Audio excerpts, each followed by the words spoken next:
صباح الخير، صباح الفل. والله يا جماعه انا عمري ما كنت بني ادمه بتاخر، بس فاطمه الوحيده اللي بتاخر عليها، معرفش يعني. anyways النهارده انا هاخدكم معايا في بروسيس الديرما بن. بالظبط احنا بنعمل ايه. انا بدات ديرما بن من شهر 2. كده كده في فيديو تاني للفيس ترانسفورميشن بتاعي من اول ما بدات علاجه من 2 سنين، وانا ما خدتش ادويه خالص عشان ابقى صريحه. فعشان كده تقريبا انا مطوله، وفي نفس الوقت ما كنتش مستدعيه ان انا اخد ادويه، وما قاليش ان انا اخد ادويه. ومشكله الاكني اتحلت اصلا بالبرودكتس. فانا عندي دلوقتي مشكله السكارز والبورز والبيجمنتيشن، الهايبر بيجمنتيشنز. فدي الحاجات اللي انا بعالجها بالديرما بن. فانا بدات ديرما بن مع فاطمه من شهر 2، والنتيجه انا بصراحه عجباني قوي. في النص عملت كده سكين بوستر، بس عملته في دبي برضه، هبقى اتكلم عنه بعدين. ودي من الحاجات اللي انا عمري ما هبطلها، اللي هو السكين بوستر. anyways عشان ما اطولش عليكم، علشان الفيديو نلحق نصور هناك. وبعدين انا معدي الساعه 10، ودلوقتي الساعه 10 بجد ونص ل5، فاللي هو هاي يا فاطمه، اتمنى ما تكونيش زعلانه مني. anyways انا غسلت وشي، بس هحط سان سكرين بس عشان انا نازله دلوقتي، وكده كده هي اوريدي هتغسل لي وشي تاني علشان تعمل لي بقى الحاجات هنا. الديرما بن بتوجع؟ لا ما بتوجعش، لان هي بتحط بينك قبلها، بتعمل لي كده بروسيجرز، شويه فيشلز على شويه حاجات. هي بقى تشرح يعني، وهي بتشتغل هناك هتشرح بس كده. بس انت فاطمه مكانها فين؟ فاطمه مكانها هي بتشتغل في كذا حته، انا بروح لها في الحته اللي قريبه من بيتي في التجمع. فابعتوا لها، انا كده كده هحط اللينك بتاعها في البايو. ابعتوا لها على الانستجرام وقولوا لها مثلا ساكنين في المكان الفلاني، ايه اقرب مكان لينا بجيلك فيه او كده.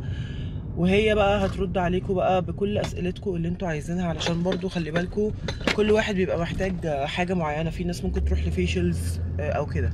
حاجه كمان فاطمه كانت عملتها لي قبل كده، وهي الاندر ارمز فيشلز. يعني هي عملت لي فيشلز للاندر ارمز بتاعتي، وبتعمل كمان فيشلز للظهر.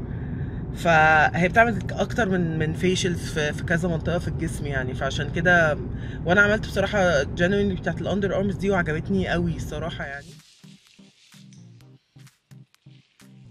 احنا دلوقتي بنعمل كلينزنج.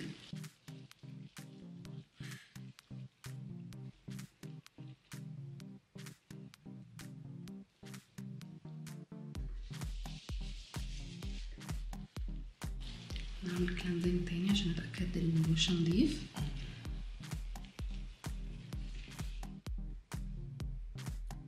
نحط البنج.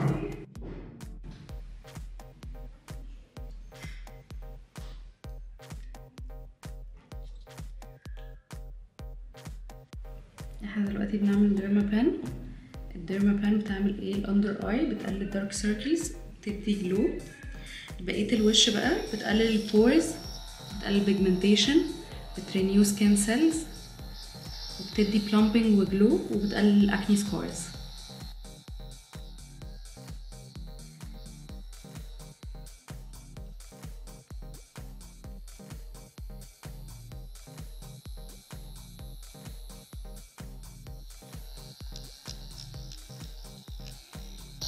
احنا طبعا شلنا البنج وبنحط ميزوثيرابي مناسب للسكن.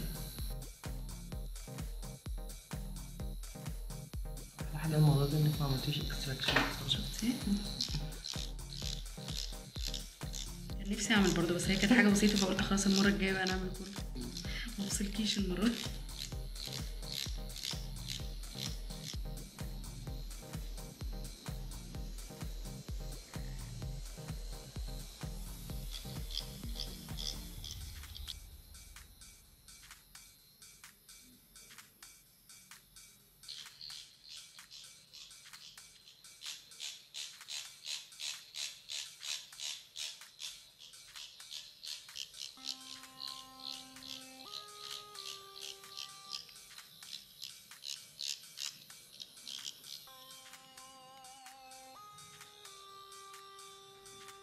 ديرما بان للشفايف، بتدي بلامبنج وتفتح سنة.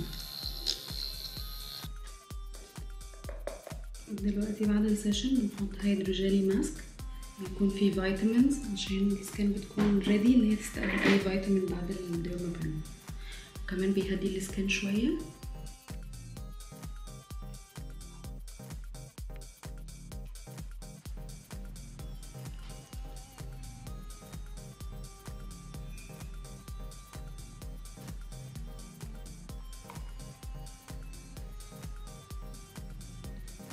دلوقتي بنحط الليد لايت ثيرابي على الريد. الريد بيساعد على الهيلينج عشان الديرمابان الهيلينج بتاعه يكون اسرع.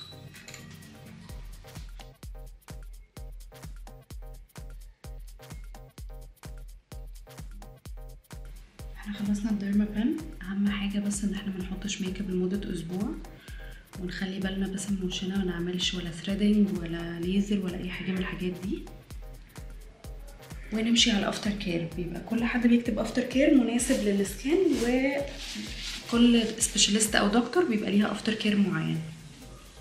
والسان سكرين عشان بنقعد في السيشن دي بنقعد 24 ساعة مش بنعمل اي حاجة في وشنا ولا حتى بنغسله. ده بيختلف على حسب الكيس والمادة، بس المادة اللي احنا حاطينها دلوقتي بنقعد 24 ساعة ما نغسلش وشنا، فبنحط ريكفري كريم وسان بلوك عشان هي ما تعملش اي حاجة على مدار اليوم. صباح الخير. ده النهارده تاني يوم من الديرمابان.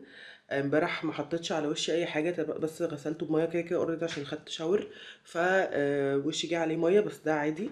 النهارده المفروض ان انا بس هستعمل فيوسي كورت او ديرما سوري سيكا بلاست. ده ده وشي تاني يوم، محمر سيكا في مناطق معينه، بس مفيش حاجه بتوجعني، كل حاجه تمام. وهابديتو تاني بكره لحد ما وشي يهدى. النهارده ثالث يوم بعد الديرمابان. زي ما انتم شايفين وشي ما فيهوش اي احمرار، وبصراحه ما فيش حاجه بتوجع. انا وشي ناعم جدا جدا جدا. السبوتس هي لسه موجوده، بس هي احسن بكتير من ما كانت في شهر 2. و لو ممكن تخشوا على الانستجرام بتاع فاطمه هتلاقوا كل الفيديوهات. حاولوا تنزلوا تحت شويه من شهر 2 وتشوفوا وشي وقتها كان عامل ازاي. انا هحاول اجيب لكم سكرين شوت واحطها لكم. بس كل اللي انا فوتت امبارح، ما صورتش امبارح اللي هو يوم السبت، انا عملتها يوم الخميس، فصورت الجمعه. السبت نسيت اصور النهارده، وده تقريبا بيبقى هو ده الفكره كلها، بيقعد يومين 3 بس. ممكن يكون وشي محمر برضو على حسب السكن وعلى حسب الحاله وعلى حسب حاجات كتير. بس سو فار دي حاجه انا هكملها. انا الاسبوع ده هفوت علشان مسافره، الاسبوع الجاي هروح اعمل سيشن تانية، واقابلكم بقى في الاخر خالص في الهول فيس ترانسفورميشن ان شاء الله، اللي انا حاسه ان هي هتبقى على اخر السنه دي، عملت يعني فرق كبير قوي. اشوفكم بقى في فيديو تاني.